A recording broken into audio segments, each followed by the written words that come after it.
This is an instructional video on how to clean your rhinoplasty incision.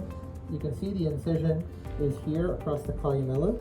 There are also incisions that you don't have to worry about in terms of sutures coming out that are inside the nose.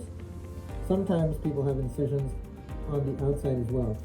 It's a 3-step process to clean the incision. A wet Q-tip with peroxide. You just gently dab the incision. Then you take a dry Q-tip and dry the peroxide. And then with a Q-tip, put a little bit of the Strataderm or ointment on the incision and gently coat the incision, and you can be really generous with it. It's also important to clean the inside of the nose with a wet Q-tip with a little bit of peroxide while you're doing your nasal sprays. Don't go too far in, just the outside to keep it nice and clear. As you can see here, she's done a wonderful job. Side here, slowly come down, gently press.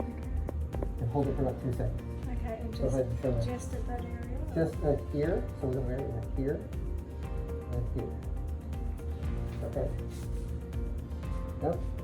Yep, got it. And then gently press. Yep, and then go a little lower. Gently press. Hold it for about 2 seconds. So when you do it once, that's 1 rep. You're going to do 5 reps with your right hand, 5 reps with your left hand. You can do them high and then do low. So 5, 5, 5, 5. Okay. Twice a day. Okay. And